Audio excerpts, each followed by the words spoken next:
Accords of 1962, The End of Occupation in Algeria, written by Dr. Abdennour Toumi. Throughout the entire month of March 2022, French public networks, television, radios, and left-leaning magazines have been running programs and interviews about the commemoration of the 60th anniversary of the Evian Accords, signed between Algeria and France. On March 18, 1962, a milestone agreement was signed between the FLN, a liberation movement that represented the Algerian people, and the ALN, whose military branch fought occupation and injustice against France. The Evian Accords was the first time that France recognized the independence of Algeria after a bloody armed struggle that lasted 8 years, ending 132 years of brutal occupation and identity acculturation. On March 19, a ceasefire was put in place and Algerians declared that day as a victory day. On the French side, however, the Algeria Liberation War, what French officials and a large segment of society called the Algerian War, between November 1st,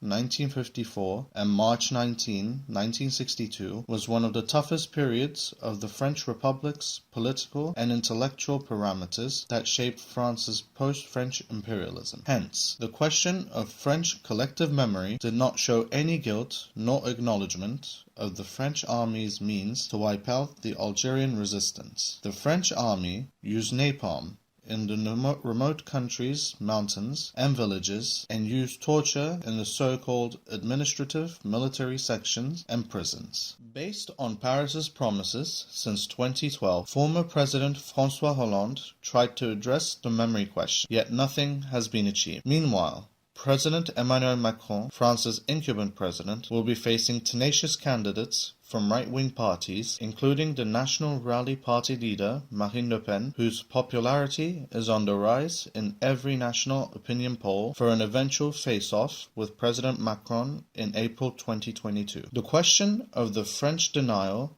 implies the equation of a dominance-dominated paradigm. What makes the French deny what happened in the 1954-1962 period is the narrative of the colonization process that took place on July 5th, 1830, when France conquered Algeria under the ruling of Dey Hussein, who was the last Dey of the Deylik of Algiers. In the years that followed the French invasion and occupation of Algeria, all kinds of violence, misery, and injustice were rolled out on a scale that people in France still do not know. On this stance, the thorny question of repentance is still poisoning the abnormal relations between the two countries. Last year, President Emmanuel Macron got Benjamin Storer's report, stating the colonization and the Algerian Liberation War. The main recommendations of this report is the creation of a joint memory and Truth Commission, commemorations, restitution, the recognition of certain crimes, the publication of lists of the disappeared, access to archives, and the creation of places of memory are among the other proposals. In 2017, then-candidate Macron called colonization crime against humanity. France is preparing to confront its Algerian past. Yet, the memory question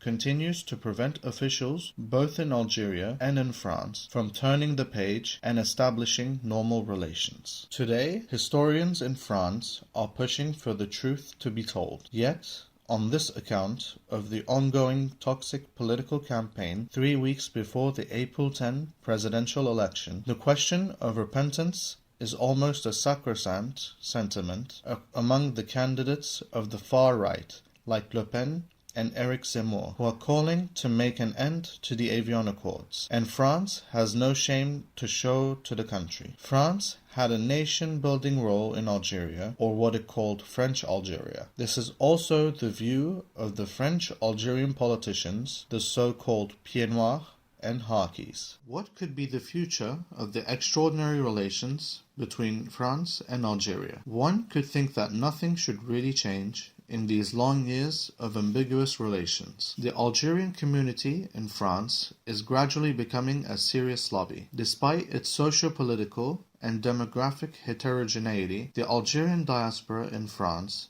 should play a fundamental role in bilateral relations, particularly in the economic sector, opening up new ways of commerce exchange and small business creativity like technology services could generate wealth and help Algeria's economy, leaving out the traditional economic exchanges like natural gas and the automobile sectors, which have been the backbone of Algerian-French economic relations. Thus, French-Algerian relations have been on a neutral shift since the election of President Macron in May 2017 because of the ongoing toxic debate in France on migrants, political Islam, integration, etc. All these societal themes are affecting the progress of bilateral relations between the two countries. As for Algiers, a new foreign policy paradigm and military doctrine was established by the administration of President Abdelmadjid Tebboune in the aftermath of the peaceful popular Hirak protests of 2019. Algiers, however, is trying to reframe its French policy as a shifting one, based on cooperation that could sustain economic development and enhance military and intelligence cooperation between the two countries. Yet, President Macron is like the late Algerian President Abdelaziz Bouteflika, a rhetorician who put French-Algerian relations in permanent ambiguity. Like the late Bouteflika, who had been trying to maintain the paradigm of extraordinary relations, former President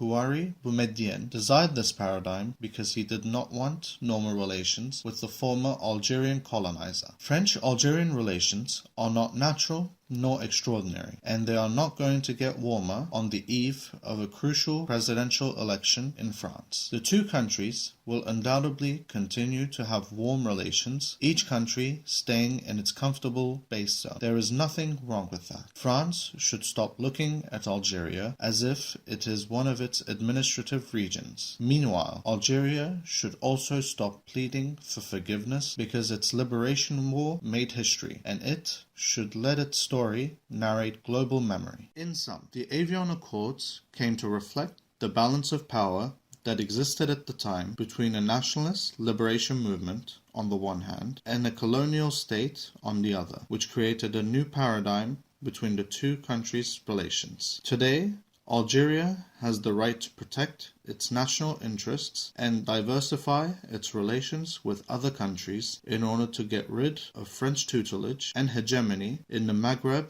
and Sahel region.